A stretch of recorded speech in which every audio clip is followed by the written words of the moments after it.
예, 우선 귀한 자리 만들어주신 우리 방형 목사님께 감사드리고 또 우리 하나님의 언약 가운데 또 세계복음화의 언약 가운데 우리 임마누엘 교회 대학부 여러분들과 함께 만날 수 있게 되어 너무나도 감사드리고 하나님께 영광 돌립니다.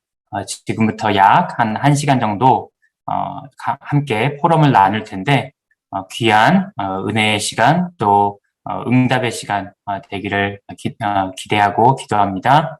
다 함께 기도하고 시작하도록 하겠습니다. 목사님 그렇게 시작하면 되는 거죠? 예, 집사님. 예. 감사합니다. 함께 기도하시겠습니다. 하나님의 언약과 계획 가운데 귀한 만남을 허락하심을 감사드립니다. 짧은 시간이지만 이 시간을 통하여서 우리 대학부 랩런트들이 하나님의 말씀이 편집되어지고 기도 가운데 또 인생이 설계되어지고 전도와 선교를 위해 또 인생이 디자인되어지는 귀한 시간 될 수 있도록 주님 축복하여 주옵소서. 감사드리고 예수 그리스도 이름으로 기도드립니다. 아멘. 잠시만요.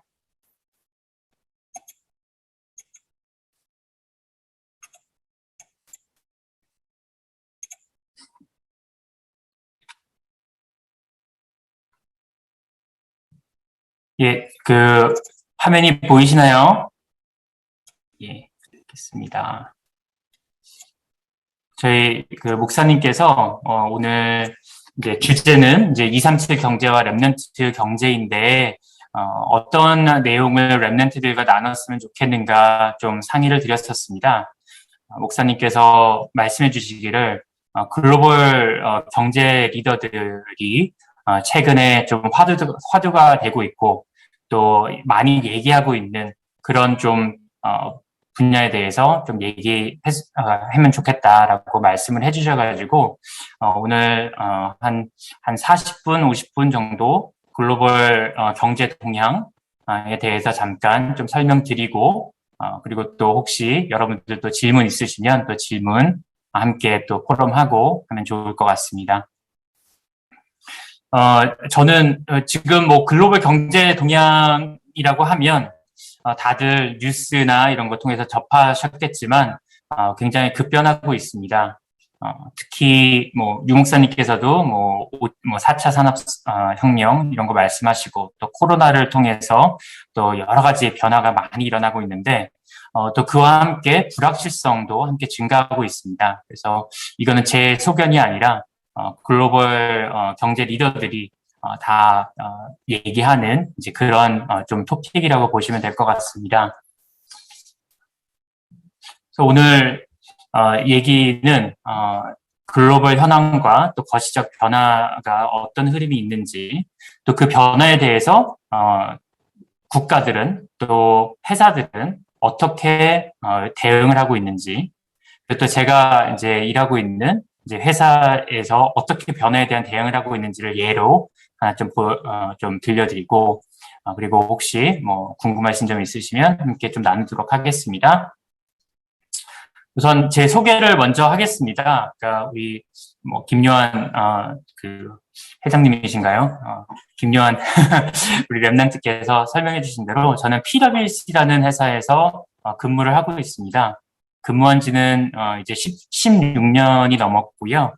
회사에서 파트너로 일하는데 이제 회사가 어떤 회사냐? 우선 157개국가에 진출해 있고 미국의 84개 도시, 전 세계에는 742개 도시에 진출해 있습니다. 직원은 약 27만 명 정도 있고요. 그리고 매출은 한 50조 원, 한국 원화로 50조 원 정도 됩니다. 고객사가 저희는 이제 서비스 회사인데요. 물건을 만들어 팔지는 않고 저희들의 전문 지식으로 컨설팅을 제공하는 이제 그런 회사입니다. 제 고객사가 이제 포춘 이제 들어보셨겠지만 포춘에서 매년 이제 500대 기업을 이제 선정을 하는데 그 500대 기업의 한 85%가 저희 고객사로 있습니다. 이 말씀을 드리는 이유는 오늘 경제 흐름에 있어서 저희가 이제 워낙 많은 고객사들 또 글로벌 기업들을 접하다 보니까 또 저희가 뭐 CFO 뿐만 아니라 CEO 또 여러 회사 내에 이제 임원분들, 리더분들하고 많은 얘기를 듣다 보니까 그 여러 가지 트렌드, 듣는 내용들이 취합되고 정리가 되어져서 트렌드를 좀 한눈에 또 볼 수 있는 또 이제 그런 또 이점도 있습니다. 그래서 오늘 약간 나눌 내용이 저희가 그렇게 해서 취합한 내용들을 갖고 글로벌 트렌드에 대해서 좀 정리를 하는데 7년 전에 정리된 트렌드를 좀 약간 소개를 해드리겠고요. 그리고 나서 한 코로나 직전에 좀 정리됐던 내용, 그리고 그게 코로나로 인해서 어떻게 또 변화가 되고 있는지에 대해서 간단하게 좀 설명을 드리겠습니다. 간단히 저희 회사 소개를 좀 드리자면 회계법인입니다. 한국에는 이제 3일 회계법인으로 이제 알려져 있는데요. 저희 네트워크 회사 중에 하나고, 이제 크게는 회계자문, 이제 회계자문이라고 하면, 상장된 회사들이, 이제 재무제표를 만들어야 되지 않습니까? 그런, 뭐 상장됐든지 안 됐든지 재무제표를 만드는 데 있어서 저희가 이제 외부 감사인으로서 회계 자문을 해드리고 그 재무제표를 작성하는 거를 저희가 저의 이름을 찍어서 만들어드리는 그런 서비스를 하고 있고요. 그리고 이제 세무자문, 이제 그 세금을 보고하는 것도 있지만 어떻게 하면 세금을 가장 탈세는 아니고 절세할 수 있는지 글로벌 기업들의 가장 큰 화두이기도 합니다. 그래서 글로벌 기업들의 이제 세무 자문도 해드리고 있고, 그리고 경영 컨설팅, 전략 컨설팅 이런 부분도 해드리고 있습니다.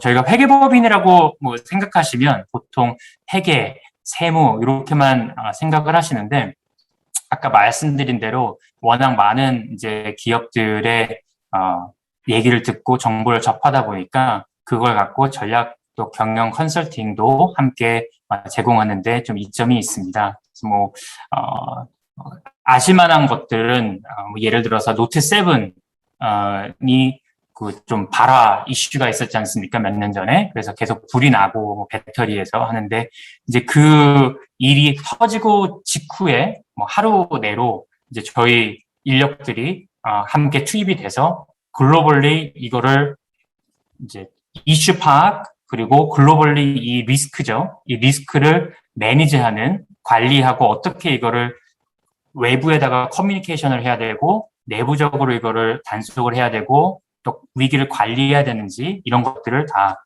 이제 관리를 해드리고 하는 그런 컨설팅 업무도 같이 하고 있고 그 외에도 여러 가지 다양한 분야의 컨설팅을 제공을 하고 있습니다.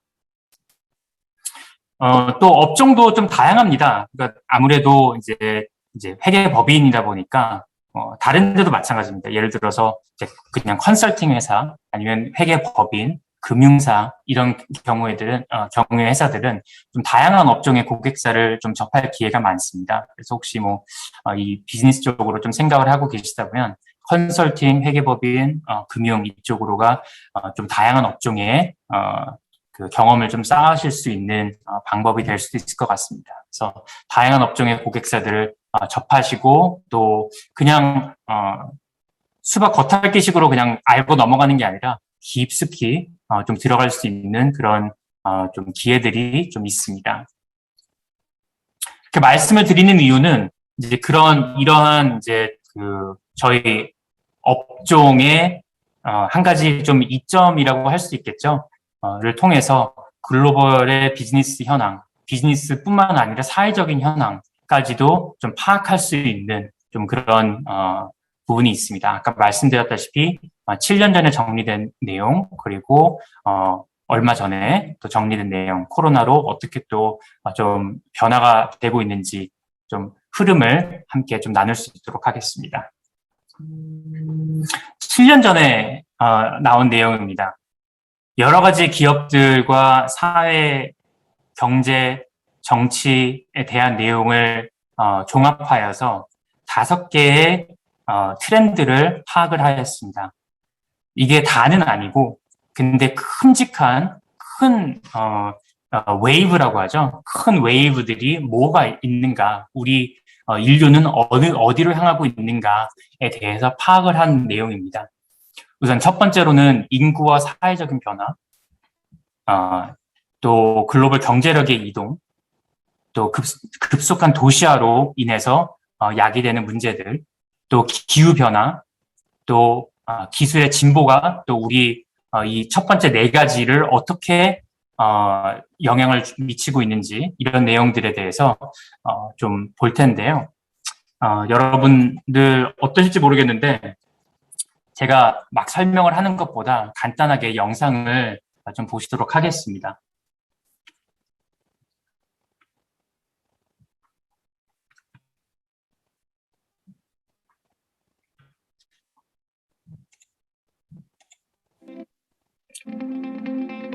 혹시 보이시나요? 들리시나요? The quality of leadership in business today is the best it's ever been, and it has to be. 죄송합니다. The number 영어입니다. of challenges that leaders are facing today are significant. The environment is challenging, and the pace to change is dizzying. As human beings, we all deal with curveballs. Personal life, professional life. Things that we didn't plan for happen. And it's up to us, if we want to be successful, to deal with those curveballs and persevere.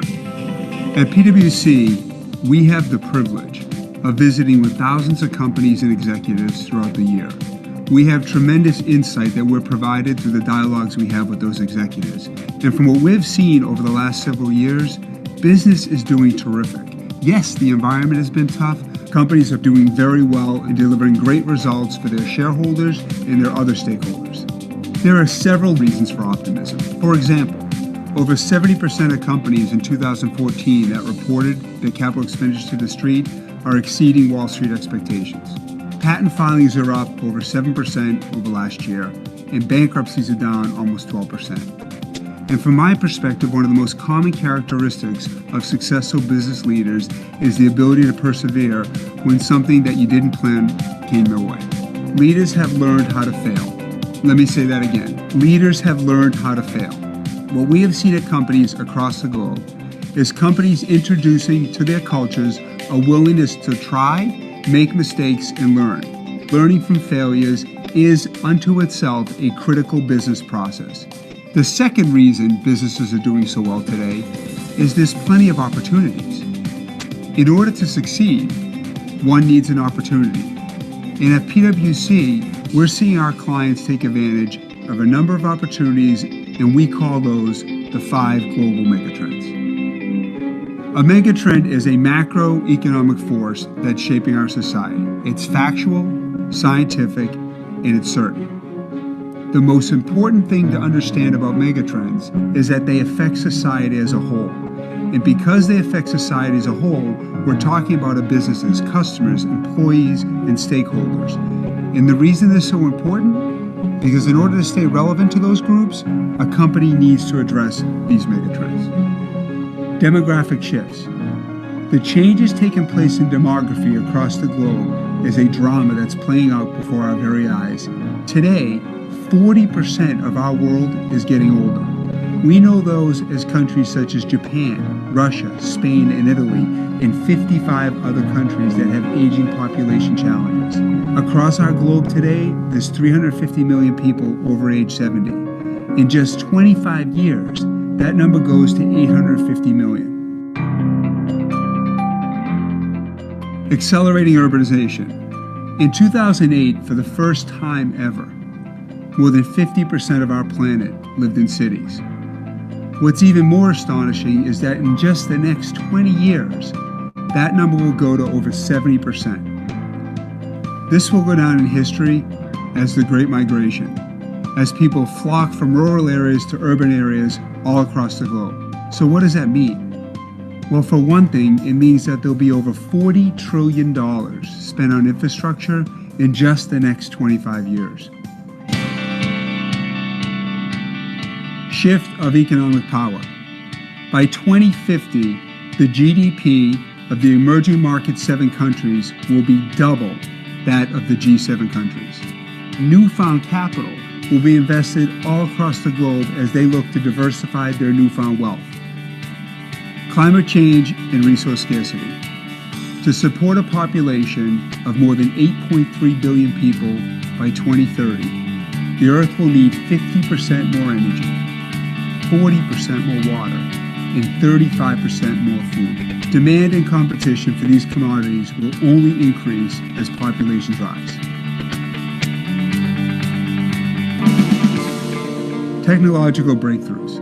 The challenges posed by demographic shifts, accelerating urbanization, shift in economic power, as well as climate change and resource scarcity, those are intimidating.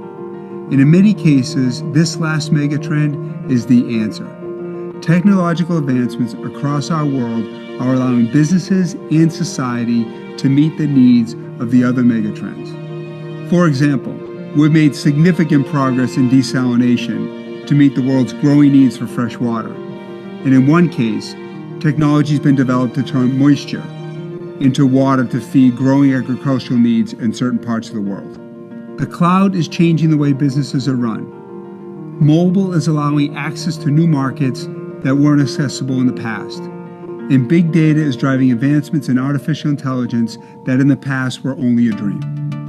When you reflect on the megatrends, 3 pieces of advice come to mind. First, while the megatrends aren't new, and they're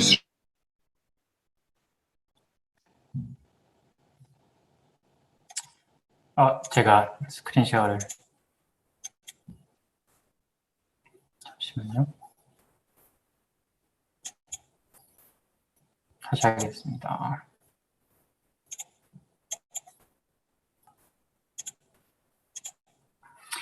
예, 영어 듣기 평가는 아니었고요. 영상을 보시면서 대략적으로 이렇게 좀 감이라도 잡으셨을 것 같습니다. 우선 인구와 사회적 변화, 지금 다들 아시겠지만 고령화 시대라고 하지 않습니까? 특히 일본 같은 경우는 고령화 시대에 이미 접어들어서 인구 절벽이라고 하나요? 정말로 그 절벽을 이미 벗어나지 못하는 상태로 접어들었다라고 사람들이 말합니다. 그 말은 지금 아무리 아이들을 많이 신생아를 태어나도 이제 그 고령화를 막지 못한다는 거죠. 그러면 이제 결국에는 일본 같은 경우는 인구가 점점 줄어서 나중에는 인구가 없어지는 그런 상태가 된다는 거고, 러시아도 마찬가지입니다. 캐나다 마찬가지고요. 독일도 이미 접어들었고요. 미국도 이미 접어들었습니다. 고령화 시대. 근데 이제 미국 같은 경우는 워낙 이민자 인구가 많다 보니까 그 이민자 인구로 고령화를 어느 정도 좀 막고 있습니다. 특히 이제 불법 이민자들은 통계에 잡히지 않기 때문에 아마 그 수가 조금 더 많을 거라고 사람들이 예측을 합니다. 한국도 멀지 않았다고 저는 이해하고 있습니다. 한국도 이제 얼마 전에 얘기로는 이제 인구 절벽에 접어들었다 이런 얘기도 있고요. 근데 그 인구 절벽의 이슈가 뭐냐라고 하면 지금 고령화 사회가 되면서 이제 은퇴하신 분들이 점점 많아지는 거죠. 이제 60이 지나면 이제 보통 은퇴를 다 하시는데 그 은퇴를 하시고 나면 그분들은 먹고 사는 부분이 정부에 의존을 합니다. 정부에서 사회보장 제도를 통해서 연금을 타서 그걸로 생활을 하시는데 그 연금은 어디서 나냐면 납세자한테 나옵니다. 일을 하고 노동을 하는 사람들이 세금을 내고 그 세금으로 그 은퇴한 분들을 서포트를 해야 되는데 보통 아주 건강한 사회에서는 8명의 노동 인력이 한 명의 이 은퇴한 인력을 서포트를 한다고 합니다. 지금 일본 같은 경우는 1.5명의 노동 인력이 한 명의 은퇴한 사람을 서포트를 해야 된다고 합니다. 그러면 이 국가적으로 시스템에 굉장히 많은 부담이 되겠죠. 그 외에도 사실 투자해야 될 것이 굉장히 많은데 이제 국가의 굉장히 많은 부분이 이제 은퇴한 분들을 이제 먹여 살리는데 힘을 써야 되는 그런 좀 이슈가 발생을 하고 있습니다. 또 한쪽으로는 인구가 너무 젊은 데도 있어요. 인구가 젊은 나라들은 어디 있냐면 아프리카 나라 국가들, 인도 이런 곳들입니다. 그럼 거기는 어떻게 해야 되냐면 그 일자리를 많이 창출을 해야 됩니다. 일자리를 많이 창출해서 새로 태어나서 자라 올라오는 이 인구들을 일해서 먹고 살 수 있는 일자리를 만들어줘야 되거든요. 중국과 인도 같은 경우는 지난 10년, 15년, 20년간 전 세계의 공장 노릇 역할을 하면서 중국은 공장 역할을 했었죠. 값싼 노동력으로 공장 역할을 했고 베트남도 값싼 노동력으로 전 세계의 공장 역할을 했고요. 인도도 공장 역할 플러스 연구 개발, 값싼 노동력으로 그런 연구 개발 아니면 콜센터 이런 역할을 해왔습니다. 미국에서 콜센터 우리 뭐 사모님 잘 아시겠지만 콜센터 뭐 이렇게 뭐가 고장 나거나 해서 연락을 하면 다 인도에서 받아요. 근데 문제는 지금 그 4차 산업으로 진입을 하면서 대부분의 일자리들이 그렇게 값싼 노동력으로 대체했던 일자리들이 이제는 기계가 대체를 했다는 거죠. 그러면 아프리카에는 지금 젊은 세대들이 막 올라오는 이 아프리카에는 중국과 인도, 베트남이 누렸던 값싼 노동력을 제공해서 일자리를 창출하는 그런 기회는 없다는 겁니다. 그래서 인구와 사회적 변화가 어떤 데는 고령화돼서 국가적인 이슈가 되는 경우도 있고 아프리카처럼 지금 굉장히 많은 출산율이 높아가지고 인구가 막 급격하게 늘어나고 있는데 거기는 일자리의 기회조차도 없는 그런 국가들이 있다. 두 번째로는 글로벌 경제력의 이동입니다. 지금까지 뭐 잘 아시겠지만 G7, G20 뭐 이런 국가들 기존의 패러다임에서 세계 경제를 좌지우지하는 그런 국가들이 있죠. 그 국가들이 지금까지 세계의 경제를 견인을 했다면 이제부터는 E7, Emerging Market 7 Country, 뭐 옛날에는 BRIC Country라고도 했었죠. BRIC라고 해서 뭐 브라질, 러시아, 인도, 중국 이렇게 얘기를 했었는데 요즘 이제 E7이라고 해가지고 조금 더 늘어났습니다. E7 Country 그 국가들이 G7 국가들의 경제력을 능가를 한다는 거죠. 이제 그러면서 경제력의 이동을 하면서 많은 국가들 간에 조금 이따 또 말씀을 드리겠지만 서로 이게 글로벌화가 됐던 것들이 더 보호무역으로 바뀌고 국가 간의 경쟁이 되어지고 하는 부분들이 이제 발생이 될 것 같습니다. 그래서 이미 뭐 아시다시피 미국과 중국 간에는 경제 전쟁이 한 2년 전부터 붙었죠. 뭐 경제뿐만 아니라 군사적으로도 그렇고 정치적으로도 그렇고 여러 면에 있어서 지금 갈등이 있는데 가장 중요한 것 중에 하나가 이제 경제력에 대한 부분이 굉장히 크다고 보실 수 있겠습니다.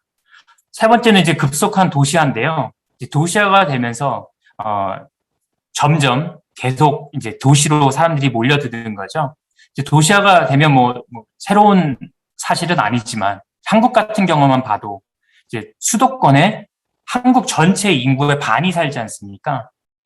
이제 그렇다면 그 외의 지역들은 어떻게 살릴 거며 그 도시들이 다 인프라가 갖춰져 있지 않습니까? 그 인프라를 계속 유지를 어떻게 할 것인지에 대한 굉장히 중요한 이슈가 있고 그리고 몰려드는 주요 도시 거점들은 이미 포화 상태인데 어떻게 하면 이 도시를 더 늘릴 수 있는가에 대한 좀 고민들이 있습니다.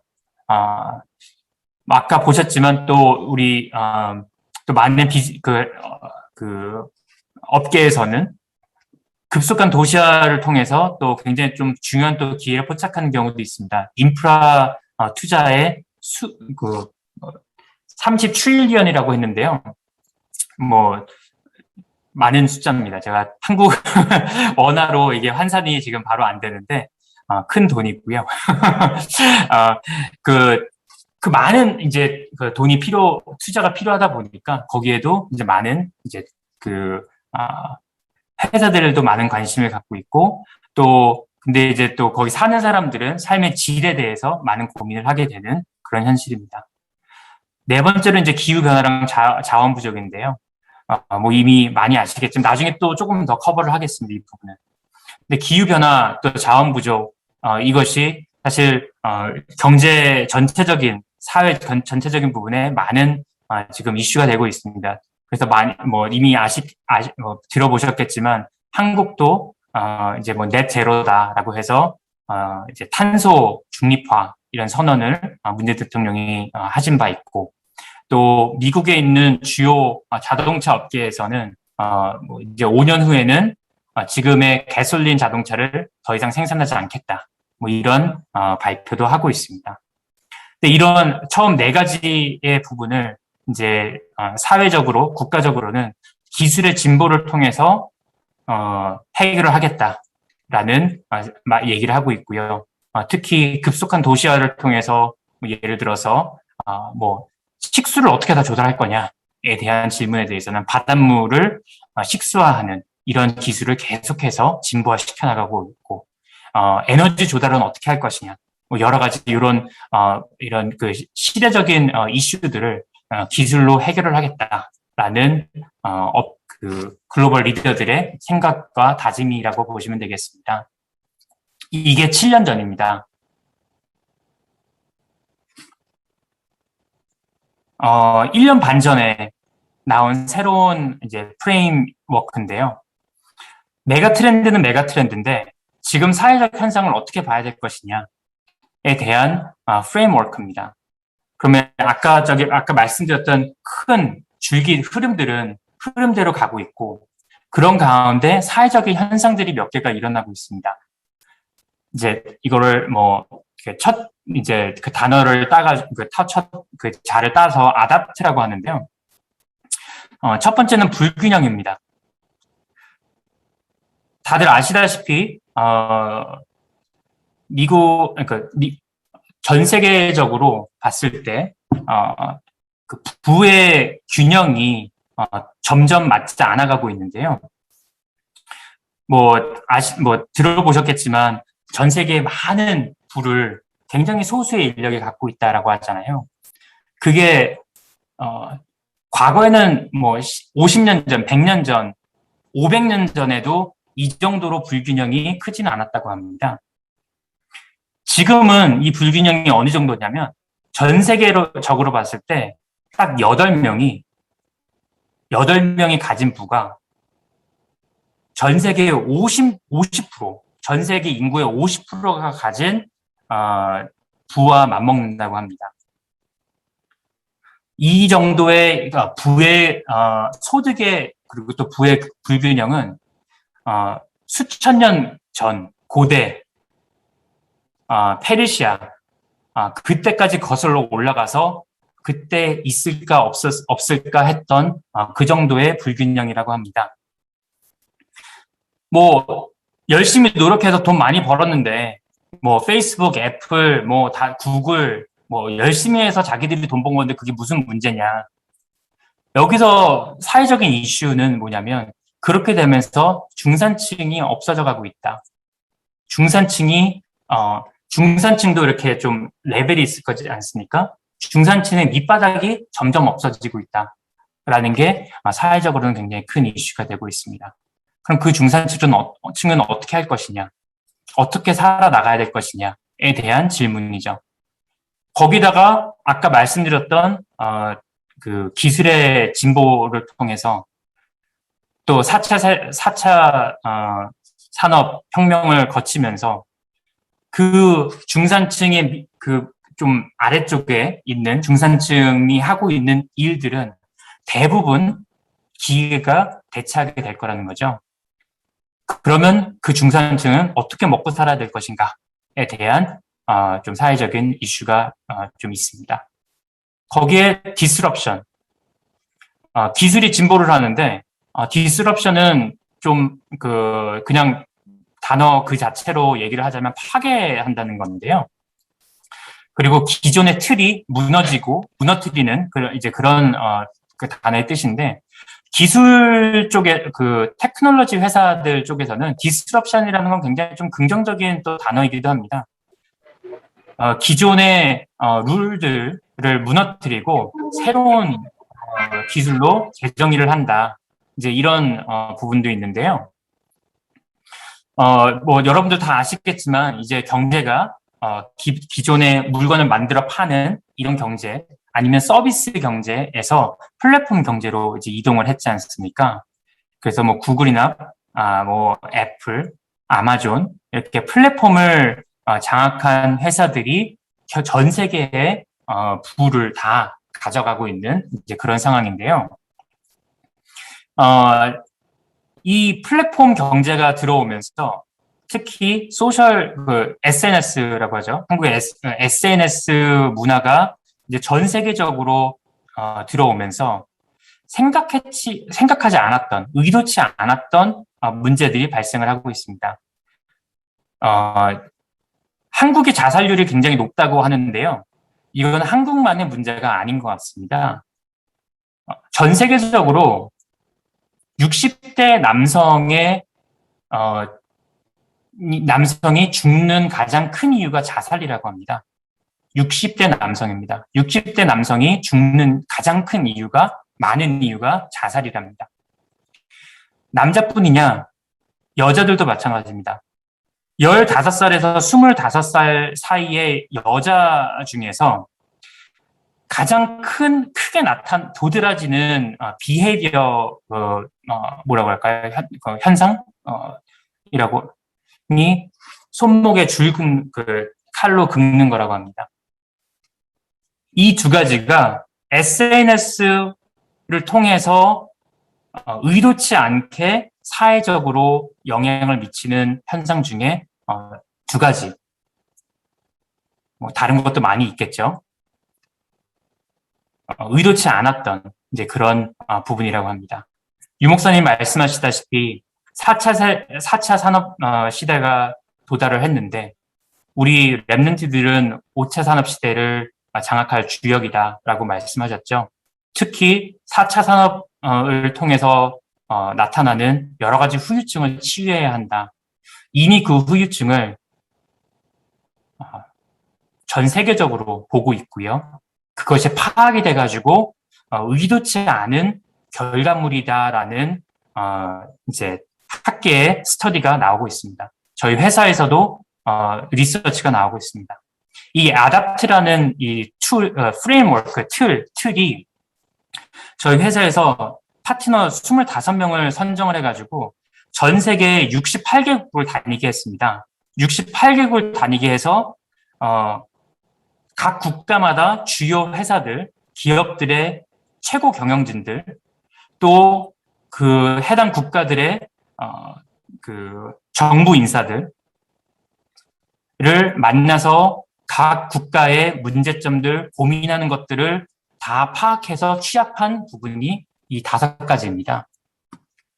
이미 4차 산업의 후유증은 국가적인 어젠다로 이미 정리가 되고 있고 고민이 되고 있는 부분이다라고 이해하시면 될 것 같습니다.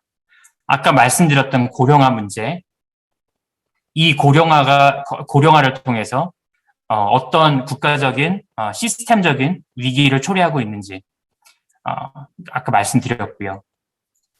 이게 선진국과 후진국 다 동일하게 이슈는 조금 다르지만 고령화를 위한 때문에 야기되는 문제들이 분명히 있습니다.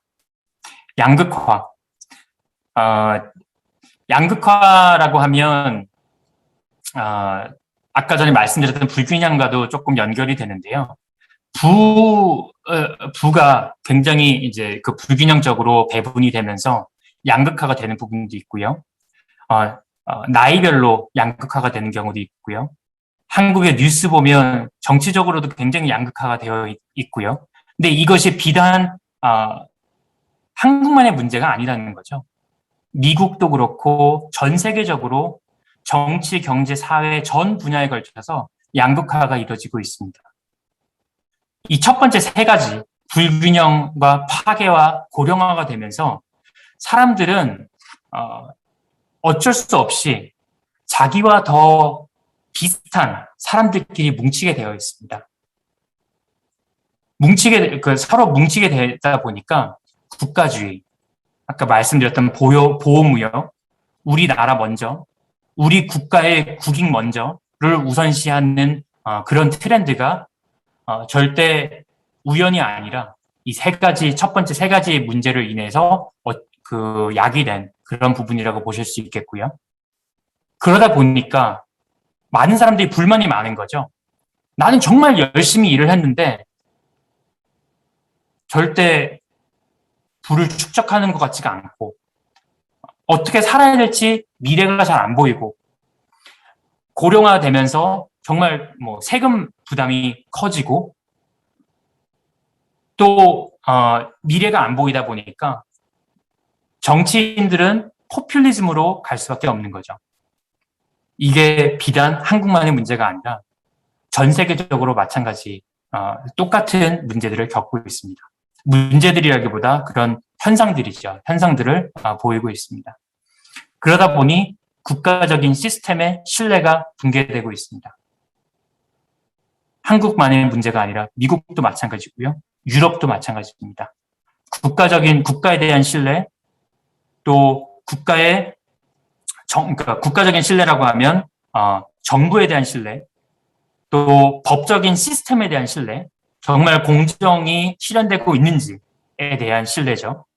그리고 내가 정말 열심히 해서 뭔가를 만들어내면 그것이 정말 보호를 받을 수 있는가, 이런 시스템적인 법적인 시스템의 신뢰, 또 내가 내는 세금이 적절하게, 정당하게, 공정하게, 또 투명하게 사용되고 있는가에 대한 신뢰.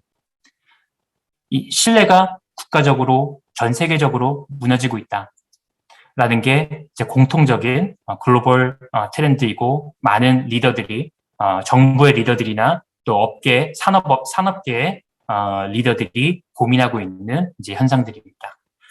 이게 코로나가 나오기 직전에 만들어진 틀인데요. 코로나가 발생하고 나서 이 5가지 현상이 훨씬 빠르게 진행이 됐다고 합니다. 훨씬 빠르게. 불균형은 여러분들 어떠실지 모르겠습니다. 각국의 정부에서 돈을 많이 풀었습니다. 코로나를 해결하기 위해서. 많은 사람들이 일자리를 잃었고요. 그거를 또 해결하기 위해서 돈을 많이 풀었는데요. 이 돈을 푼다는 것은 돈의 가치를 하락시키는 겁니다. 일하지 않았는데 누가 돈을 줬다? 그 돈이 사실 진짜 돈이 아닌 거죠. 미국 같은 경우는 기축통화를 갖고 있는 국가이기 때문에 그 영향이 좀 덜할 수는 있는데요. 기축통화를 갖지 않고 있는 국가들은 나중에 사실 10년, 20년 후에 어쩌면 50년 더 걸릴 수도 있고요. 어떤 국가들은 부도 상태에 갈 가능성도 굉장히 높습니다. 기축통화를 갖고 있지 않기 때문에, 그 상태에서 돈을 많이 풀었기 때문에.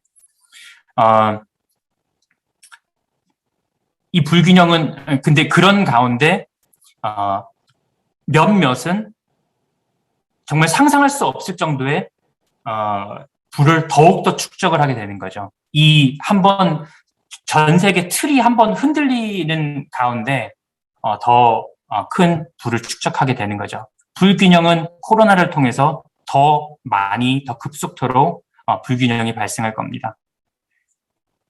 이 코로나를 해결하기 위해서 기술의 발전을 더 많이 도모하게 될 겁니다. 우리가 이렇게 줌으로 하는 게 코로나 전에는 사실 쉽지는 않았잖아요. 많은 사람들이 생각도 안 하고 있던, 답답하고 별로 불편하다고 생각했던 방법인데, 이 줌이라는 회사도 급속도로 발전한 경우의 하나죠. 이렇게 여러 가지 기술적인 부분이 좀 발전이 되고 있고요.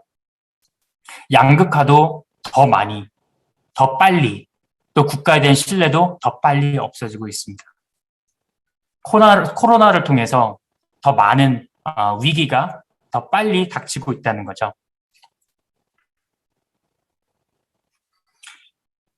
조금 나아가서 2021년도에 전 세계적으로 32,500명의 그 직장인들을 대상으로 한 설문조사입니다. 39%는 5년 내에 본인이 갖고 있는 직업이 사라질 것 같다는 우려를 표했고요. 50%는 미래에 대한 확신이 있고 기대가 된다고 했는데요. 그 말은 그 다른 50%는 미래에 대한 확신이 없고 기대가 되고 있지 않다라는 부분이었습니다. 회사들은, 그 직장인들은 72%가 대면과 비대면 업무 방식을 혼용하길 원한다라고 표현을 하였습니다. 그 말은 비대면이 좋다는 거죠. 더 이상 서로 만날 필요가 없고 비대면으로도 충분히 업무가 진행이 되고 있다라는 것을 표현하였습니다. 회사의 리더들이 한 얘기입니다. 회사의 리더들은 CEO들 중에서는 79%가 본인들 직장에서, 회사에서 일하고 있는 인력들이 회사가 필요한, 그 스킬셋, 그 능력들을 갖고 있지 않다. 그래서 걱정을 하고 있습니다. 많은 사람들은 일자리가 없다고 걱정을 하는데, CEO들은 이 사람들이, 스킬셋이 없다라고 걱정을 하고 있습니다. CFO들은 이제 그 재무관리자죠. 최고 재무관리자는, 이번 코로나 위기를 통해서 비대면 전화를 하는 것이 장기적으로 효율성을 높인다라고 생각한다고 하는 CFO들이 68%가 있었습니다. 그리고 회사들이 볼 때 새로운 일자리, 2022년까지 새로운 일자리 창출을 위해서는 많은 인력들의 업스킬링, 능력, 기술들을 더 많이 가져야 된다. 다른 기술들을 가져야 된다. 라고 했는데요. 그 다른 기술을 요하는 일자리가 100만, 1000만, 1억 3,300만 개입니다. 지금까지는 없었던 새로운 기술로 해야 되는 일자리가 1억 3,300만 개가 생겨난다라는 얘기입니다. 그러면서 또 이제 다시 돌아가서 직장인들은 다 좋은데 사회에 긍정적인 기여를 할 조직을 위해서 일하고 싶다. 돈만 버는 것이 아니라 무언가 의미 있는 그런 일을 하고 싶다. 돈보다는 사회적인 변화를 만들어내는 그런 직업을 선택하고 싶다라고 많은 직장인들이 설문을 답해 주었습니다. 그래서 리더들이 볼 때는 사회적 영향에 대한 집중과 또 이익에 극대화는 상호 배타적이지 않다라고 얘기를 하는 상황입니다. 지금까지는 사회적 영향은 사회적 영향이고 그거는 비영리 단체나 이런 데서 하는 거고 영리 단체에서는 사회적 영향에 대해서 너무 고려를 하면 안 된다라고 했는데 최근 들어서는 사회적 영향 플러스 이익 극대화는 따로따로 노는 게 아니라 함께 실현 가능하다. 오히려 지금 사회가 변하고 있기 때문에 목적이 의식이 있는 사업은 이익 증가에도 도움이 된다라는 분위기가 조성이 되는 상태입니다. 한국에서도 이런 사회적인 기업들이 사회적인 역할을 많이 하도록 장려를 하고 있는데 오히려 한국 기업들은 그런 부분에 굉장히 좀 오픈적인 것 같고 적극적으로 참여를 하고 있는 부분이 꽤 많은 것 같습니다. 사회에 좀 환원을 해야 되겠다는 그런 생각도 많은 것 같고요. 미국 기업들도 마찬가지인데 글로벌 기업 중에 그렇지 않은 기업들도 굉장히 많습니다. 지금 트렌드는 좀 바뀌고 있다라고 생각을 하시면 됩니다. 그러면 지금 비즈니스 리더들은 어디에 좀 관심을 갖고 정말 항상 화두가 되는 토픽이 무엇이냐라고 봤을 때 ESG입니다. ESG라는 텀은 좀 약간 여러분들이 영어지만 좀 기억해 두셔도 될 만한 그런 용어인 것 같습니다. 이거는 기업들도 그렇고요. 국가적으로도 그렇고요. 아까 말씀드렸던 여러 메가 트렌드나 adaptive framework나 이런 것들을 통해서 지금 현재 굉장히 집중하고 있는 모든 기업들이 집중하고 있는 부분들입니다. 첫 번째는 이가 environment, 그 환경이죠. 환경. 두 번째는 social, 사회적인 임팩트입니다. 그리고 세 번째는 governance, 지배 구조, 아니면 이게 단지 회사에 경영하는 그 구조뿐만 아니라 국가적인 구조, 틀, 운영하는 방식 이런 부분들을 통틀어서 governance라고 합니다. governance 같은 경우는 사실 많은 그 유럽과 이제 그 미국 회사들은 governance에 대해서 굉장히 지난 한 50년간 굉장히 많은 신경을 써왔던 부분이고요. 요즘에 이 ESG 중에서 가장 많이 얘기가 되고 있는 부분은 E입니다. E. 그 환경에 대한 부분이죠. 뭐 여러 가지 이유들이 있고 뭐 있지만 그 이유들에서 설명을 하자 보면 조금 치우칠 수 있는 부분이 있기 때문에 그냥 현상 그런 부분에 대해서만 좀 설명을 드릴 수 있도록 하겠습니다. 이 ESG가 이제는 운동이라고 합니다. 무브먼트라고 해가지고 정부의 정책과 기업 전략에 굉장히 큰 영향을 미치고 있습니다. 사회적인 임팩트에 있어서는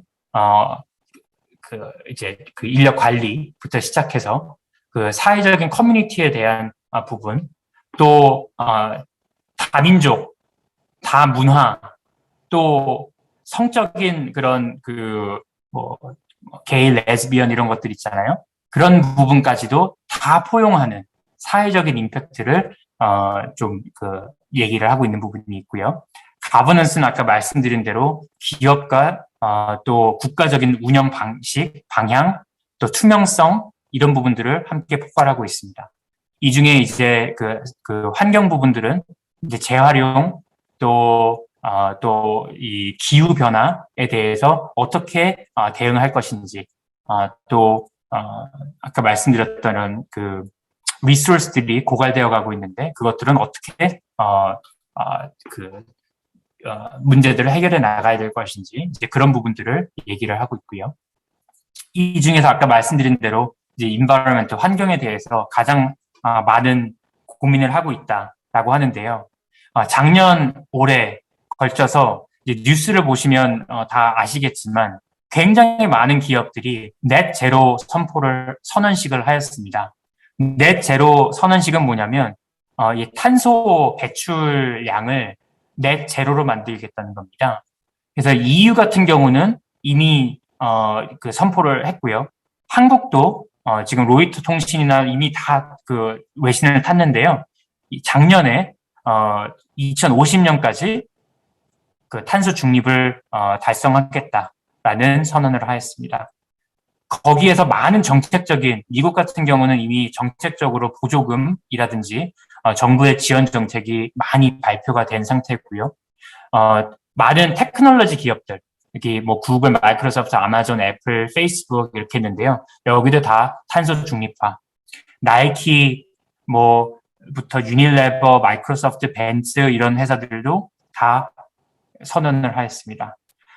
미국의 아까 말씀드렸다시피 빅3라고 하는데요. 빅3 그 자동차 업계, GM, 이렇게 그 크라이슬러, 포드 이렇게 세 가지가 있는데요. 이 세 개 회사는 5년 후 이후로는 가솔린 차를 더 이상 생산하지 않겠다라고 선언을 한 바 있습니다. 저희 회사도 마찬가지로 넷제로 선포를 했는데요. 저희는 물건을 만들어 파는 데가 아닌데 어떻게 넷제로를 할 거냐. 그래서 저도 깜짝 놀랐습니다. 우리 회사가 탄소를 배출해? 저희는 사실 인력만 관리를 투자를 하지, 인력 개발하는 거에만 투자를 하지, 저희는 부동산도 안 갖고 있습니다. 사무실 다 렌트예요. 다 렌트고, 맨하탄에 있는 사무실 다 렌트예요. 이제 그만큼 저희는 자산을 안 갖고 있고, 우리가 갖고 있는 유일한 자산은 사람이다라고 하는데, 우리가 무슨 탄소를 배출하지? 했는데, 저희 인력들이 비행기 타고 다니는 것만 해도 엄청나게 많은 탄소를 배출한답니다. 저희 글로벌 회장이 발표한 게 출장 줄이겠다. 4차 혁명, 산업혁명하고 딱 맞물려지죠. 아까 말씀드렸던 메가 트렌드, 아답트 다 맞물려지죠. 해서 출장 줄이겠다. 출장 필요 없다. 그래서 이제는 비행기를 우리 직원들이 탐으로 인해서 발생하는 탄소를 줄이겠다라는 거죠. 회사를 출퇴근하는 것도 줄이겠다. 회사 출퇴근하면서 매연가스 나오고 이러는 거 줄이겠다. 그래서 저희는 지금 코로나 이후로는 주 5일 출근을 장려하고 있지 않습니다. 오히려 한 일주일에 하루에서 3일 정도만 나오면 되지 않겠느냐. 뭐 그냥 알아서 해라. 집에서 일하든지 뭐 클라이언트한테 가서 일하든지 뭐 상관없다. 뭐 나오는 거는 한 하루에서 3일 뭐 이 정도면 되지 않겠느냐. 이렇게 얘기를 하고 있고요. 우리가 렌트하는 모든 빌딩들도 친환경적인 빌딩이 아니면 리스 계약을 파기하고 친환경적인 빌딩과 계약을 하겠다. 이게 저희 회사뿐만이 아니라 모든 회사들이 이렇게 간다면 빌딩 주인들은 친환경적인 빌딩으로 다 개선을 할 수밖에 없겠죠. 자동차 회사들이 더 이상 가솔린 차를 만들지 않겠다고 하는데 더 이상 가솔린 차를 타지 않겠죠. 그렇다면 투자 회사들은 더 이상 가솔린 만드는 회사나 이런 데는 투자를 하지 않겠죠. 블랙락이라는 전 세계적으로 굉장히 유명하고 큰 펀드가 있습니다. 사모펀드인데요.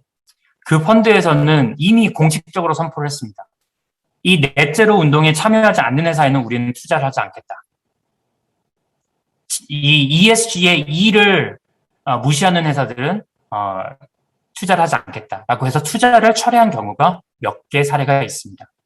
인터넷 찾아보시면 그런 내용들이 나옵니다. 거기에 회장이 인터뷰하는 것도 다 나옵니다. 글로벌적으로 넷 제로 운동을 통해서 이제 친환경적인 쪽으로 나가겠다. 전 세계가 굉장히 이렇게 일치하는 의견을 갖고 한 운동을 뭔가 만들어 나가는 거는 굉장히 쉽지 않은데요. 저도 뭐 세무 쪽 일을 하고 있는데 글로벌리 OECD에서 세제도 개편을 하려고 굉장히 뭐 여러 가지 움직임이 많습니다. 근데 그 OECD 멤버 국가들 간의 세제 글로벌 세금 제도, 세무 제도를 일치를 그 합의를 보는데 굉장히 어려워요. 굉장히 어려운데 이 ESG 부분에 있어서는 일치를 이루고 그쪽으로 가고 있습니다. 모든 경영진과의 대화는 ESG. 그럼 이 ESG를 어떻게 해 나가고 또 그 각 기업들이 ESG를 실행해 나가는 데 있어서 그 성과를 어떻게 측정할 것이고 이런 부분에서 구체적으로 들어가고 있습니다.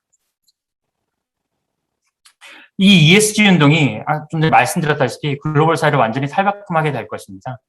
그래서 뭐 여기 보시지만 90% 이상의 최고 경영진들이 이 ESG에 대한 부분들에 굉장히 중요한 부분으로 알고 있고 자기들의 기업 가치를 높이는 데는 이 ESG에 포커스를 할 수밖에 없다라고 보는 부분인 거죠. 그리고 88%의 투자가들이 ESG를 우선순위하지 않는 회사들은 투자하지 않겠다라고 이미 선언을 한 바 있습니다. 시간이 좀 많이 된 것 같은데요. 저희 회사 스토리를 잠깐 말씀드리겠습니다. 아까 좀 말씀드린 내용인데요. 그럼 우리는 어떻게 이런 상황 속에서 변화를 변화를 추구하고 있는가? 우선 목적과 가치를 새롭게 정의를 했고요. 회계법인이라면 뭐 신뢰 부분인데 신뢰를 그냥 회계 분야뿐만 아니라 우리 사회 속에서 신뢰를 어떻게 구축하고 이 중요한 문제들을 어떻게 해결할 것인가 목적을 굉장히 넓혔습니다. 그리고 그 가치를 정의를 5가지로 했는데요. 진실성을 갖고 행동하고 변화를 창출하며 주변에 관심을 갖고 함께 일하고 가능성을 새롭게 상상해라 라고 이제 가치를 이제 5가지를 이제 만든 바 있습니다. 그러면서 회계법인이면 회계에 중점을 둬야 되는데 저희가 테크니컬한 이런 회계 지식, 세무 지식 이런 부분들에 대해서도 굉장히 중점을 두지만 디지털 IQ라고 합니다. 디지털 IQ에 대해서도 굉장히 많은 포커스를 두고 있습니다. 저희가 회계법인인데 미국에서만 3년 전인 것 같아요. 3년 전에 신규 직원을 채용하는데 3,000명의 소프트웨어 엔지니어들을 뽑았습니다. 그 이유가 그 전에 3년보다 훨씬 전에 한 5년, 6년 된 것 같은데요. 그때 저희가 한 200시간이 들어가는 이제 그 텍스 리턴이라고 해서 세무 보고서 양식을 만드는데 200시간의 사람 시간이 들어가는 공수가 들어가는 그런 업무를 소프트웨어를 개발을 해가지고 해보니 20분 만에 끝낸 거예요. 당연히 끝 마무리 작업은 사람이 보고 해야 되는 게 있는데 정확성이 98%. 그럼 2%는 사람이 봐야 되는 거죠. 근데 당시에 98% 정확성을 갖고 기계가 20분 만에 200시간이 들어가는 업무를 해낸 겁니다. 그러다 보니 이제 디지털 전환이 필요하다라는 그걸 깨닫고 한 5년 전부터 우리 직원들에게 디지털 피트니스를 시작했습니다. 처음에는 고민이 많으셨대요. 우리 직원들을 이제 다 바꿔야 되는 거 아니냐. 이제는 엔지니어로 다 교체해야 되는 거 아니냐. 라고 했는데, 그러면 너무 회사에, 사람, 변화가 많기 때문에, 우리 갖고 있는 인력들을 바꾸자. 라고 해서, 이 테크놀로지, 데이터 애널리틱스, 이 스킬들을 준비하기 시작했습니다.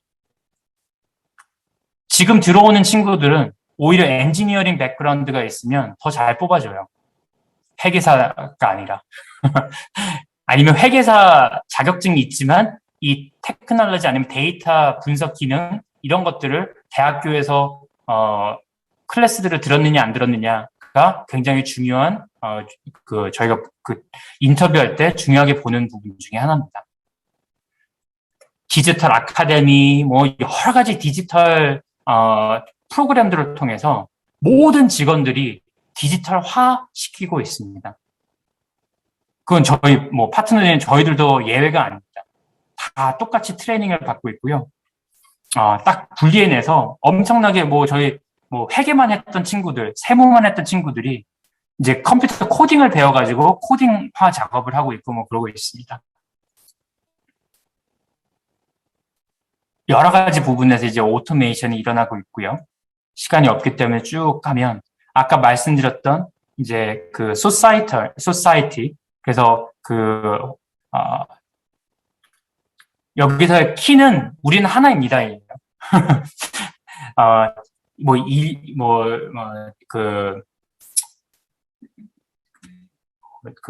피부 인종색, 인종 차이,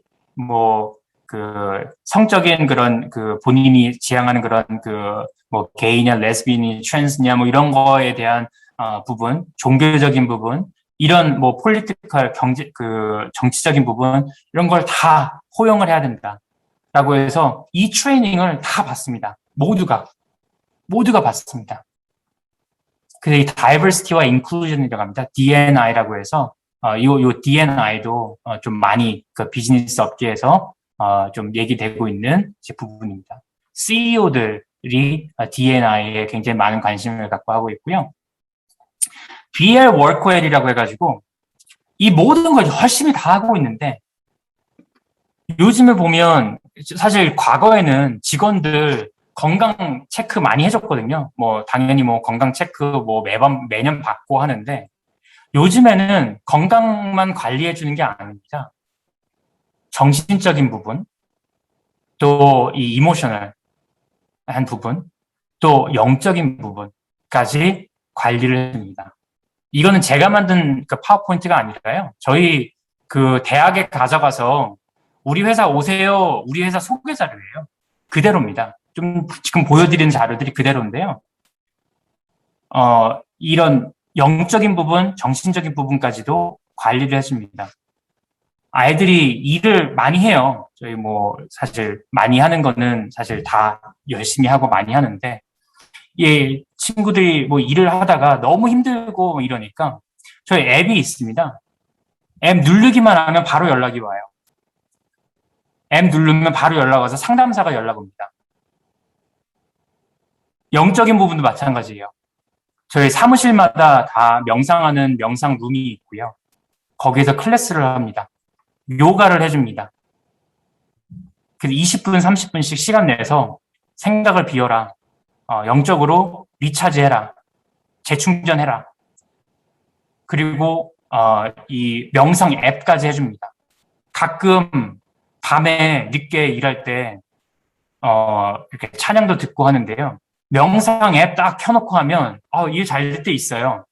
조용하게 뭐 물소리 나고요. 굉장히 뭐 여기서 얘기도 해줍니다. 숨을 들여 마셔라, 내쉬어라, 잠깐 무릎을 만져라. 그러면서 무릎을 5손가락으로 다 만져서 너의 무릎을 느껴봐라. 뭐 별의별 얘기를 다 해주면서 명상을 하면서 머리를 비워낼 수 있도록 합니다. 색칠 공부도 해요. 굉장히 이런 있어서 색칠 막 하게 합니다. 단순한데 색칠을 하면서 내 마음을, 생각을 비워내는 거죠. 안 그러면 아이들이 정신적으로 너무 힘들어하고, 일하면서 정신적으로, 영적으로 힘들어하는 거를, 알고 회사에서도 대처를 하는 거죠.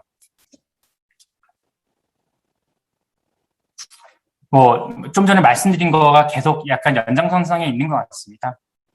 인재상, 요즘 이제 인재상이라고 하는데, 인재상에 대해서도 이제 데이터, 디지털, 이런 부분들이 많이 요구가 되고 있다.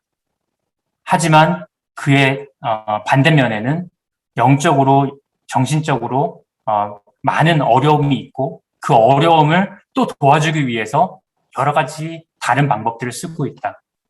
이런 부분들을 좀 말씀드리고 싶습니다.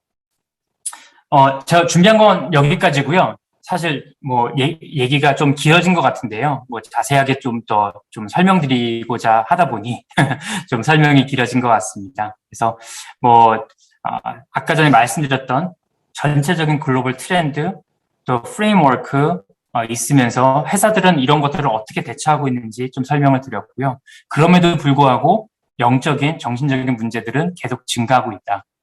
라고 좀 말씀을 드리고 싶습니다. 혹시 궁금한 점 있으시면 주시면 되겠습니다.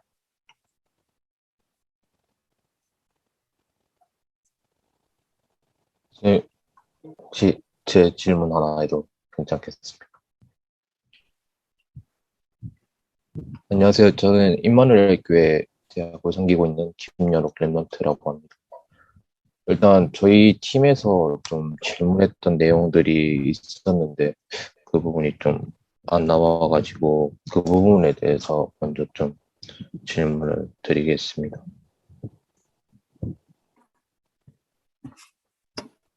예, 혹시 이 내용들인가요? 네, 맞습니다. 예.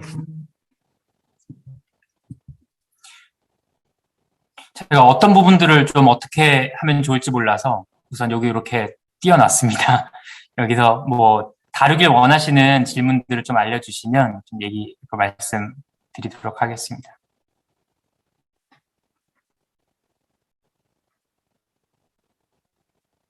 네, 우리 김연옥 랩런트 어디서부터 어떤 거를 중점으로 좀 말씀을 드리면 될까요? 일단 저희 팀에서 각자 나온 질문이어가지고 제가 제 마음대로 좀 말씀드릴 수는 없을 것 같고 혹시 한 가지씩 좀 구체적으로 좀 말씀 좀 해주실 수 있으시면 한번 좀 죄송하지만 부탁 좀 드리겠습니다. 예. 경제에 대한 언약과 또 경제를 운영하는데 초점을 맞추시는 기준은 무엇인가요? 이 부분 사실 굉장히 여기 좀 개인적인 부분도 좀 있어가지고 좀 조심스럽긴 한데 그냥 제 개인적인 부분이다라고만 좀 이해해 주시면 되겠습니다. 각자가 또 이제 하나님 앞에서 또 응답 받으셔야 될 부분인 것 같고요. 저 같은 경우는 경제의 주인은 하나님이다라는 게 좀 뚜렷한 것 같습니다. 그래서 하나님은 나의 돈이 필요하지 않다. 나의 헌금이 필요하지 않으시다. 하나님은 그걸 통해서 저의 그 중심을 보길 원하시는 거고, 나와 하나님과의 그 관계를 하시는 거지. 하나님께서는 돈이 없으셔서 내 헌금이 부족해서 세계복음화 하는데 지장이 있다. 뭐 이렇게 절대 생각하지는 않습니다. 그 부분이 확실하다 보니까 제가 가정 경제를 꾸려나가는 데 있어서, 또 회사의 제 팀에 운영하는 데 있어서, 교회의 재정 부분들을 보고 함께 기도하고 하는 데 있어서 그렇게 크게 흔들리진 않습니다. 왜냐하면 하나님께서 이유가 확실하시고 하나님께서 하실 일이 맞다면 그 경제는 붙여주시는 게 맞고, 채워주시는 게 맞고, 그것들을 개인적으로, 교회적으로, 또 파라적으로 계속 응답을 체험을 해왔기 때문에 그 부분에 있어서는 굉장히 좀 확실한 것 같습니다. 그래서 그 가장 처음으로 돌아가서 초점을 맞추시는 기준, 나의 하나님은 절대 가난하지 않으시다. 내 경제가 필요하지도 않으시다. 단지 우리를 통해서 하나님께서 영광 받으시고 우리를 사용하시는데 감사할 뿐이다. 라는 좀 부분이 있습니다. 두 번째, 지난 과거가 경제 분야에서 오직 유일성 대창조로 발견되어 인도받고 있으신 부분은 무엇인가요? 이 부분 뭐 여러 가지가 있을 것 같은데요. 뭐 저는 12살 때 미국에 와가지고 지금까지 있습니다. 지금 제가 39입니다. 만 39이고요. 12살 때 미국 와서 지금까지 있는데,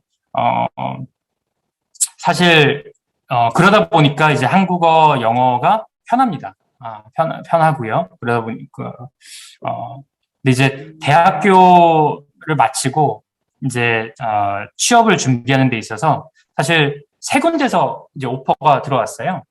한 군데는 제가 대학교 때부터 계속 꿈꿔왔던, 은행이었고요. 은행에서 투자 업무. 두 번째는 그 경영 컨설팅. 세 번째는 회계, 법인이었습니다. 사실 은행 연봉 좋잖아요. 세잖아요. 맨하탄에서 양복 입고 아주 멋지게 커리어를 쌓을 수 있었겠죠. 그거를 너무 하고 싶었어요. 그거를 갖고 기도를 많이 했었어요. 그리고 거기 오퍼가 받았어요. 근데 그렇다고 해서 그냥 무조건 갈 수는 없는 거잖아요. 하나님 말씀의 인도를 받아야 되는 거고, 하나님께서 그쪽으로 인도를 해주셔야 되는데, 기도를 하는데 응답이 없는 거죠. 분명히 하나님께서는 제게 말씀을 하고 계실 텐데. 그래서 정말 하나님, 정말 뭔지 모르겠어요. 어디로 가야 할까요? 말씀을 해주세요. 제가 알아들을 수 있게 말씀해 주세요 하는데, 강단 말씀에서 이거 오퍼를 이제 레터를 이제 오케이 해야 되는 날짜가 화요일인데 그 전 주일이죠. 말씀을 해주시는데 서론에서 랩런트들은 사회 나갈 때 어디서 좀 더 돈 준다고 여기 가고 저기 가고 하지 말라. 기초를 쌓을 수 있는 데를 가라. 이렇게 말씀을 해주시는 거예요. 목사님께서 제 상황을 그렇게 아시지도 않으셨는데, 제 고민들을. 그래서 내가 제일 잘 준비할 수 있는 데가 뭔가, 기초를 쌓을 수 있는 데가 뭔가 보니까 이 회계법인에 가서 제가 하는 부분은 이전 가격이라는 부분인데, 그 이전 가격은 그러니까 업종 분석, 회사 분석, 재무 분석, 이것만 그냥 파는 부분이에요. 그러니까 저는 회계하고 세무 잘 몰라요. 이 분석만 하는 사람인데, 이제 분석만 하면 사실 나중에 은행이나 금융 쪽에 가서도 도움이 많이 될 것 같은 거죠. 그래서 이쪽으로 하시는구나 라고 해서 이제 그쪽으로 갔는데, 처음에는 되게 좀 아쉬운 부분도 많이 있었어요. 원망스럽기도 한 부분도 있고. 근데 왜냐면 제 친구들, 같이 공부한 친구들은 은행 가가지고 돈도 잘 벌고 잘 나가는 것 같거든요. 그게 2005년도였어요. 딱 3년 지나가지고 굉장히 놀라운 사건이 벌어졌는데, 2008년도에 미국의 금융위기가 왔죠. 그 첫날 제가 원래 가려고 했던 그 은행에서 7,000명이 해고됐어요. 저는 당장 내일 무슨 일이 일어날지도 모르는데 3년 후를 앞보고 하나님은 이렇게 인도를 하신 거죠. 굉장히 쉽게 보면 3년 후지만 지금 이래저래 사실 저는 이제 뭐 비즈니스 스쿨 가겠다 어떻게 해서 이제 한 2년만 보고 이 회계법인에 들어왔는데 지금 16년을 있었단 말이죠. 16년 있고 나서 보니까 제가 미국 전체 통틀어서 한국어와 미국 영어를 할 수 있는 이 이전 가격 전문가가 저 혼자예요. 다른 경쟁사 다 통틀어서 당연히 있긴 해요. 근데 이제 제 그 동급은 없는 거죠.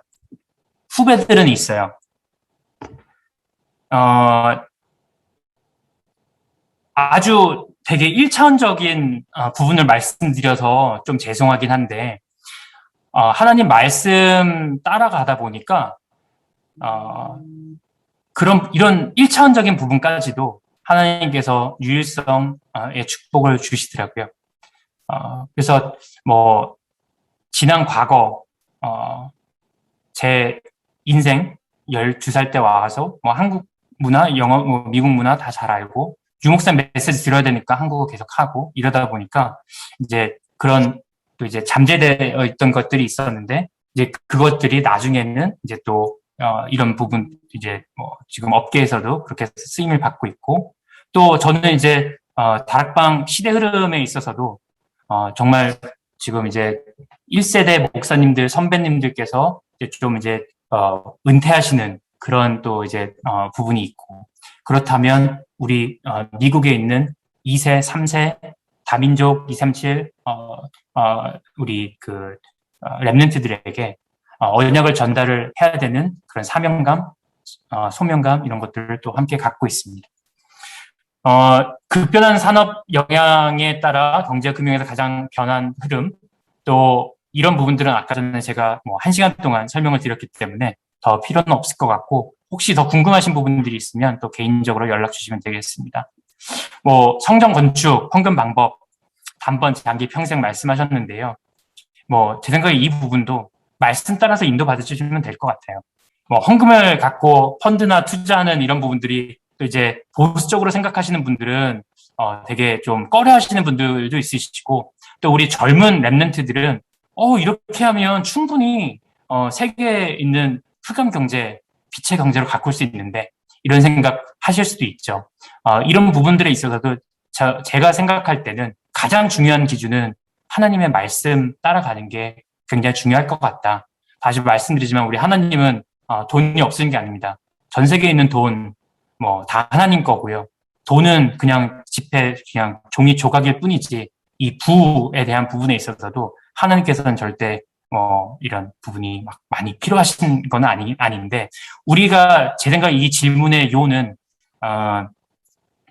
어떻게 하면 우리가 이 부분에 좀 더 쓰임을 받을 수 있겠느냐 성전 건축에 대한 응답 속에서 우리가 어떤 응답을 더 받을 수 있겠느냐 이런 부분인 것 같아요. 근데 분명한 것은 유 목사님께서도 뭐 이제 그 몰몬교나 이런데 이제 다른 종교들 말씀을 하시면서 펀드 같은 거 말씀을 하시는데 충분히 저는 공감이 되는 부분이고 정말 우리 랩런트들이 함께 이 부분에도 정말 성경적인 응답을 받아서 5차 산업에 좀 주역이 되는 그런 좀 응답을 받았으면 좋겠습니다.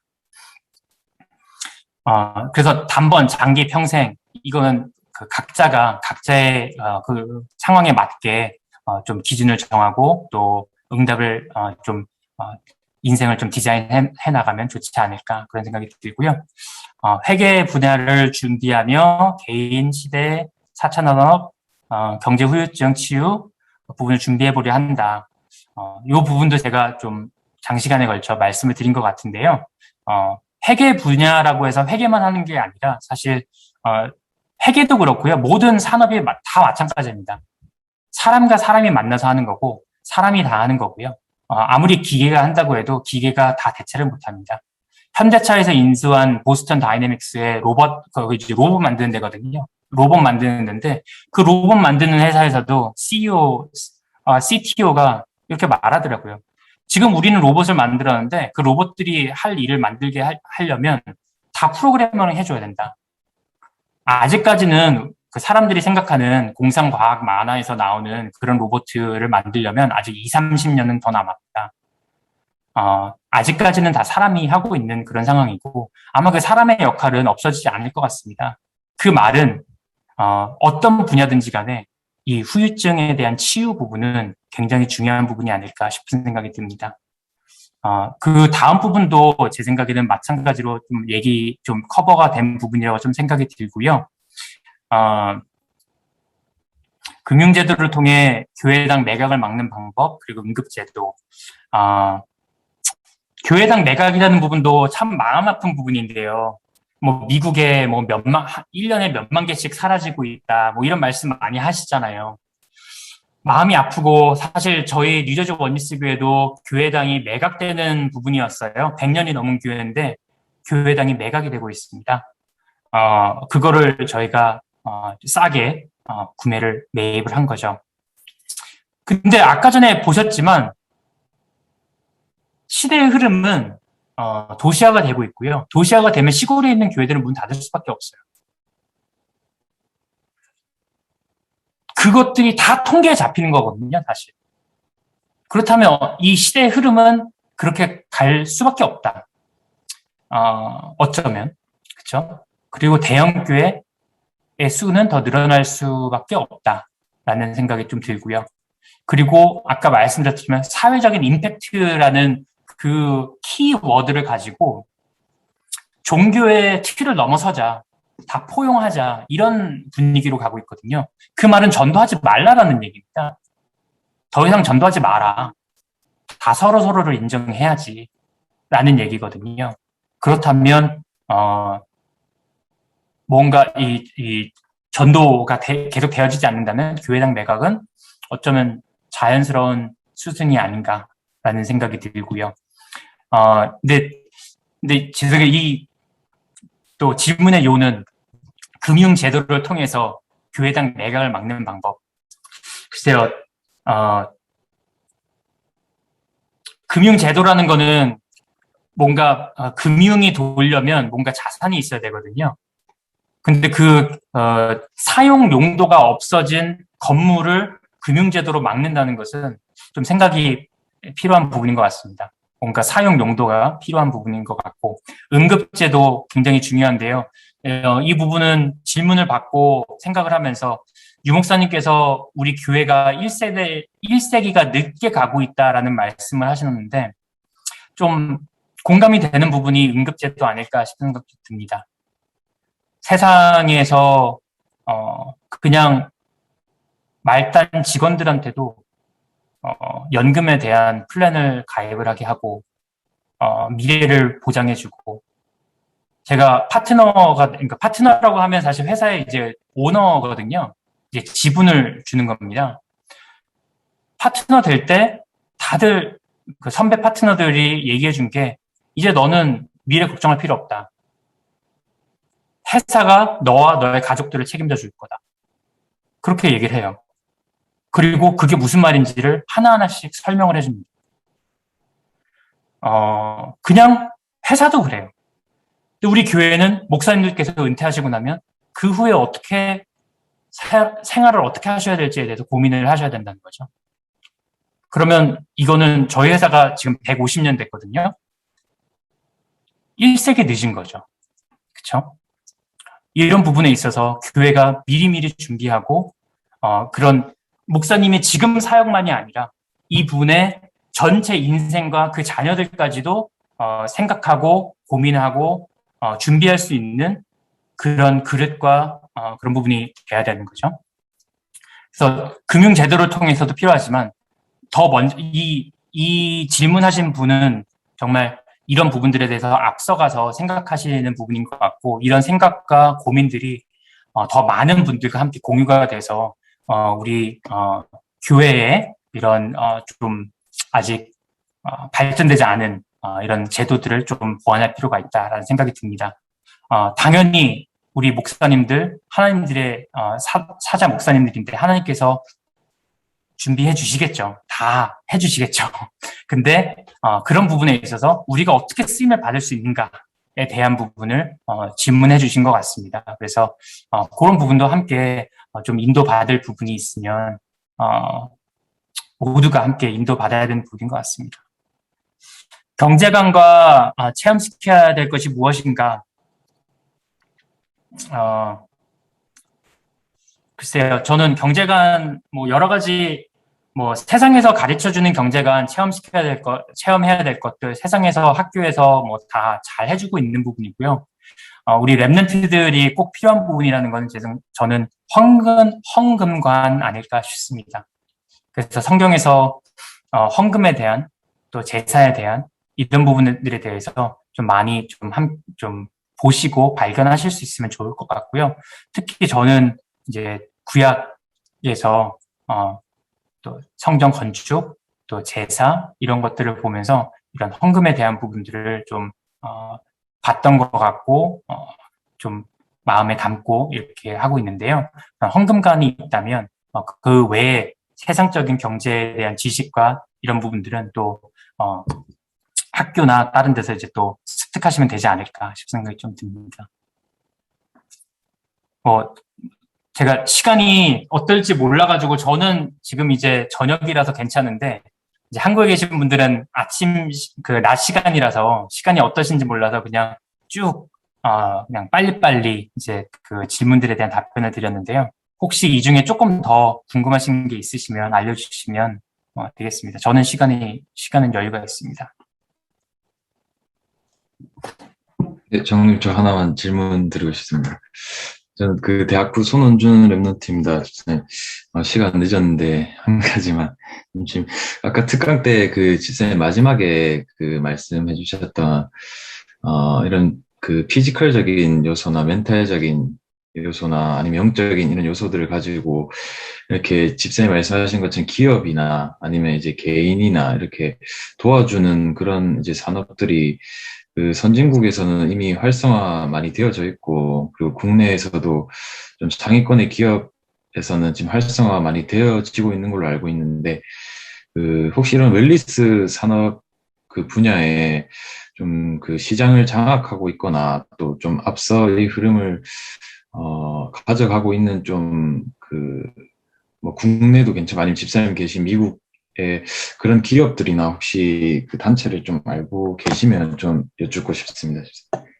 웰니스라고 하셨으니까 웰니스? 네, 맞습니다, 진짜. 웰니스라고 하면 어떤 거 말씀하시는 거죠? 이렇게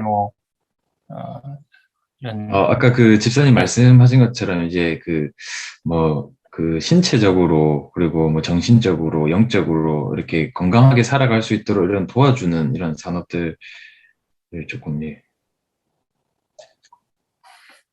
예, 우선 당연히 그 피지컬 요즘 펠로톤 이런 거 많이 하시는 것 같고, 그리고 그런 한국도 많으시겠지만 이런 헬스장 이런 헬스장에서 여러 가지 다양하게 그걸 좀 종목들을 구체화해 가지고 어디는 바이크만 타는데 어디는 뭐만 하는데 이런 식으로 해 가지고 좀 하고 있습니다. 그리고 그것도 이제 플랫폼화 돼 가지고요. 윤 목사님께서 말씀하시는 이런 subscription 제도라고 하죠. 이렇게 회원 가입제라고 해가지고, 이제 이것도 플랫폼화 된 거죠. 그래서 어디에 이제 월 얼마씩 내면 어디든지 다 갈 수 있는 거예요. 회사가 다 다를 거 아니에요. 바이크 타는 데 다르고, 헬스 하는 데 다르고, 다 다를 거 아닙니까? 근데 이 앱 통해서 이제 월 얼마만 내면 어디든지 자기가 원하는 데 갈 수 있는 거예요. 등급제 해가지고 요 등급이면 어디 가고 요 등급이면 어디까지 갈 수 있고 이 등급이면 어디 더 많이 갈 수 있고 지역적으로도 있고. 그럼 이제 미국의 어느 도시를 가도 이 앱 갖고 내가 원하는 헬스 아니면 운동하는 데를 찾아갈 수 있는 거죠. 우리 집 동네에서만 거기만 끊어가지고 다니는 게 아니라. 그래서 이제 플랫폼 경제라고 하는데, 저희 미국에서는 이제 그런 헬스 부분도 이제 그 플랫폼화 돼가지고 미국 어딜 가도 이렇게 할 수 있도록 되어 있습니다. 아까 말씀드렸다시피 멘탈적인 부분도 어디 가서 상담하는 게 아니라 진짜 앱만 누르면 바로 연락 와요. 와서 뭐가 필요하냐, 어떻냐, 뭐 별의별 상담을 다 해줍니다. 근데 이분들하고 얘기를 하면 저는 사실 제 얘기를 많이 안 하는 편인데 안 믿기시죠? 제가 한 시간 동안 혼자 떠들었는데 제 얘기를 잘 안 합니다. 근데 얘기를 할 수밖에 없게 만들어요. 제 속에 있는 걸 정말 잘 끌어내줘요. 근데 이런 것들이 다 이제 플랫폼화 되어 있다라고 보시면 될 것 같습니다. 영적인 부분도 마찬가지고요. 저는 이그제큐티브 코치가 따로 있거든요. 근데 그분도 2주에 한 번씩 제가 만나야 돼요. 회사에서 만나도록 되어 있어요. 만나서 15분이라도 얘기를 해야 돼요. 뭐 여러분들 얘기도 했습니다. 오늘 여러분들 만난다. 무슨 말을 해야 될지 참 막막하다. 뭐 막 이런 얘기하고 교회 얘기도 하고 이 사람들 크리스찬이에요. 이렇게 시스템화 돼가지고 한 사람에게 뭐 여러 가지 영적인, 정신적인 이렇게 그 관리를 해주는 그런 시스템이 있거든요. 세계가 점점 이제 그렇게 바뀌어가지 않을까. 그리고 그게 필요해지지 않을까. 근데 그 답을 정말 어떻게 잘 줄 수 있을까. 고민이 되는 부분이고 그 회사들의 몇 개 이름들은 제가 별도로 제가 매일 갖고 있거든요. 손원준 랩런트께 몇 개 그런 그 업체 명들은 보내드리도록 하겠습니다. 네, 감사합니다, 집사님.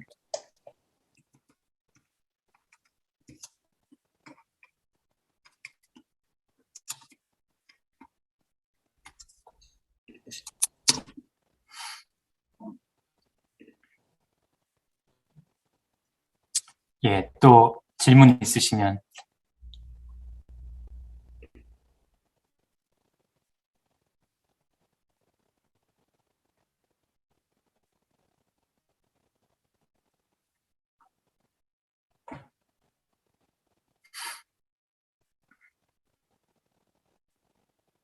예, 뭐 많이 없으신 것 같은데요. 그 제 연락처 드리겠습니다. 여기 제 이메일 주소랑 전화번호고요. 그 뭐 카톡이나 이메일이나 뭐 알려주시면 뭐 지금 나누지 못했던 내용들 아니면 또 추가적으로 궁금하신 내용들 있으시면 또 더 함께 인도받을 수 있으면 좋겠습니다.